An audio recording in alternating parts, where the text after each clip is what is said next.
So, dengan keadaan seperti ini, apa yang perlu dilakukan? Latihan itu. Make a system, jadi kontrak dirimu dengan dirimu sendiri, istiqomah.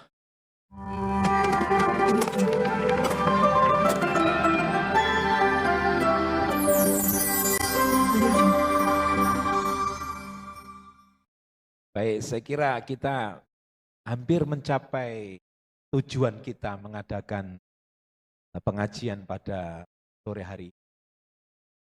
Dan topiknya akhlak dan spirit mahasiswa di era digital dengan meneladani Rasulullah. Dipantik dari pertanyaan teman dari UIN tadi, kita tuh akan terus bergerak ke depan. Ya, peradaban akan terus berkembang. Akan melahirkan ya nilai-nilai. Mungkin juga ekspresi-ekspresi.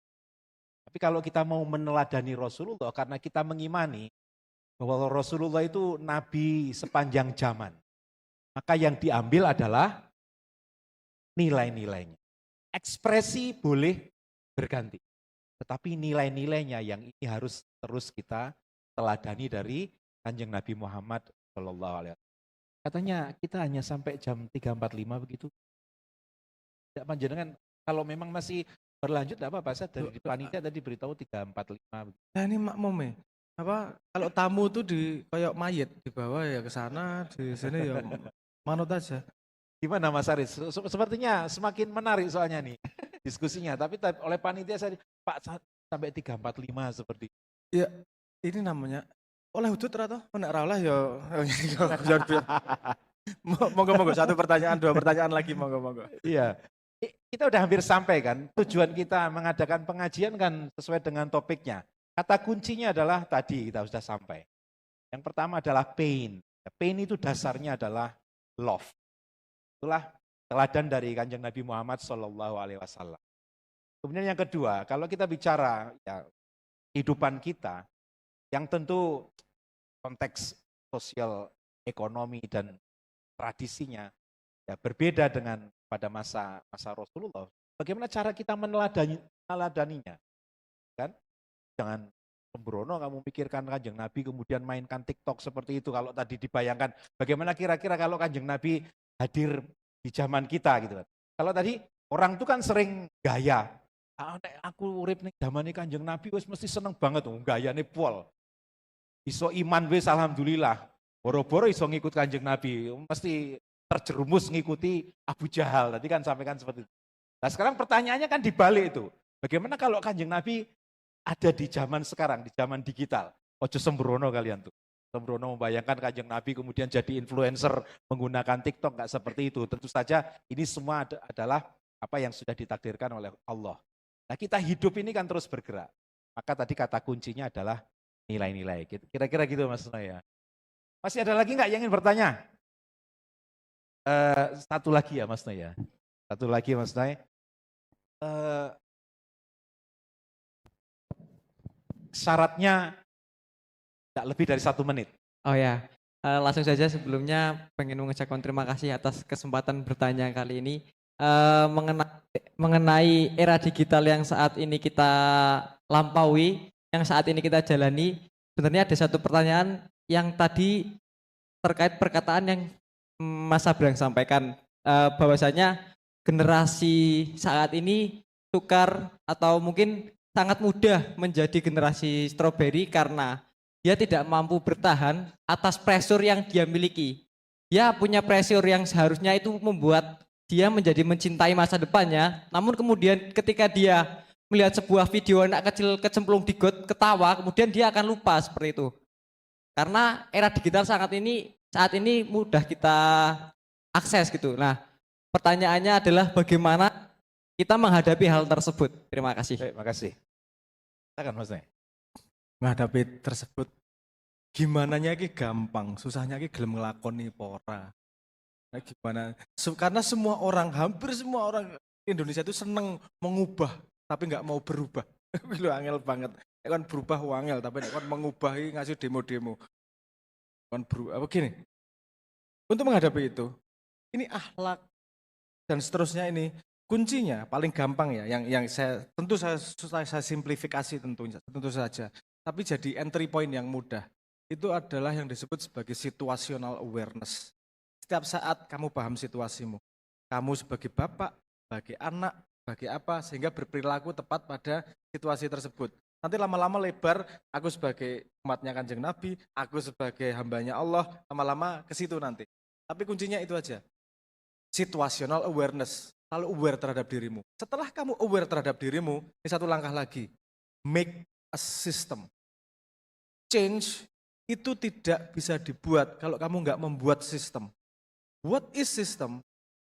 Kamu pikirkan dalam seminggu, apa yang bisa kamu lakukan yang tidak membuatmu burn out, tapi bisa konsisten kamu lakukan. I don't care. Kamu cuma baca sehari 5 menit, it's okay. It's better daripada 0 menit. Oke? Bikin sistem. Setelah kamu setuju dengan sistem, kenapa itu disebut sistem adalah ketika kamu tidak pernah mempertanyakan itu lagi. Oke, aku deal dengan diriku, setiap hari aku baca 10 menit. That's it. Gak ada tawar-menawar. Gak ada pertanyaan kenapa tidak, kenapa. Dah. Setelah bikin sistem itu, do it. Jangan pernah berpikir stick to the system. Jadi kenapa saya ngomong 1 minggu, agar kamu matang nih bikin sistemnya. Karena ketika dia sudah ditanam, tanggung jawabmu berikutnya adalah istiqomah. Dan itu terberat dari semua hal. Kalau mau mikir apa dan segala macam itu gampang. Istiqomah. Ada istiqomah. Saya pernah bikin eksperimen. Saya cuma nyuruh anak 20 konsisten nih. Dora santri, tapi beberapa bocah yang melu aku. Eksperimen nih. Kamu tiap jam 3 sore pegang hidungmu. Gak kurang 1 detik, gak lebih dari 1 detik. Setiap hari. Dan laporin di aku, tulisan argumentasi otakmu apa setiap hari.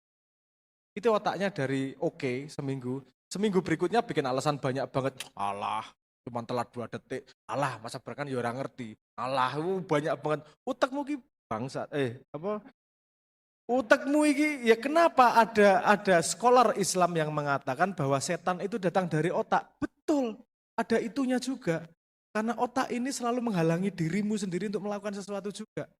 Dan otak itu akan sekuat, sepinter kue, karena kue tambah pinter ya penjahatmu tambah pinter, mau datang dari diri sendiri kok. Itu pasti nanti alasan, coba Anda lakukan, bikin sistem, gak usah berat-berat. Ini salah nih. Salah orang adalah membuat sistem terlalu ideal.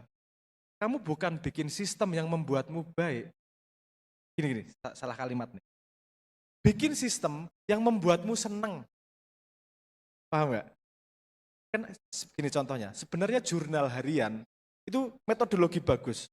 Cuman salahnya orang bikin jurnal, bikin plan itu salahnya orang bikin perfect day, bukan bikin happy day. Kalau kamu bikin happy day, itu akan kamu lakukan terus-menerus. Happy day-mu gimana? Aku belajar cuma setengah jam. Bikin plan itu. Lama-lama gatel sendiri kok. Aku belajar setengah jam, kok ini kok pekok ya aku ya. Kamu rubah-rubah sendiri nanti. Stick to the plan, itu aja. Untuk bikin perubahan yang konsisten, make a change walaupun kecil. 1 derajat aja. Kalau konsisten itu bisa gede, bisa lebar. Saya lupa hitung-hitungannya. Tapi kalau kamu membuat pertumbuhan 0,1% dalam sehari, dalam setahun, kamu tumbuh jadi 327% kalau nggak salah. Kok bisa? Compounding. Apa namanya? Belajar gue ya apa? Kok istilahnya kan compounding toh. Ya compounding itu. Karena kamu nambah, besok 0,1%-nya seberapa, 0,1%-nya compounding itu. Kuncinya di istiqomah. Sekarang duduk, kamu besok duduk, kemudian bikin sistem. Aku ngapain ya biar bagus?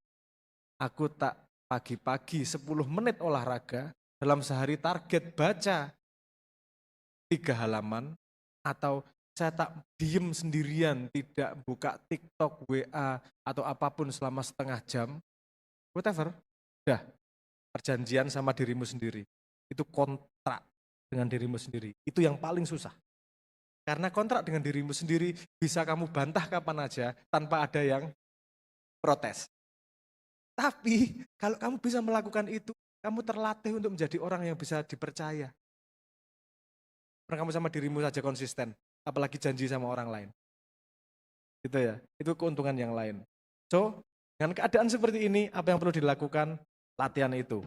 Make a system, jadi kontrak dirimu dengan dirimu sendiri, istiqomah. Lakukan setahun. See the difference.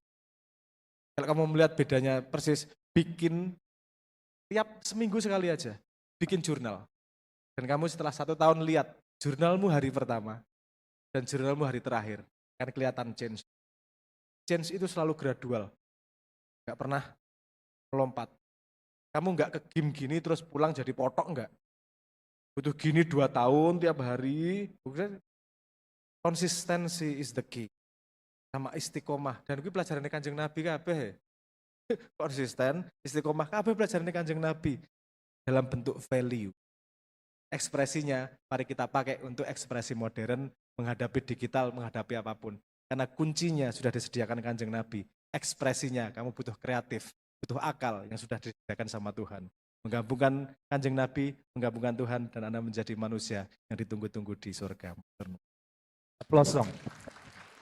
Cukup ya, karena waktunya sudah habis.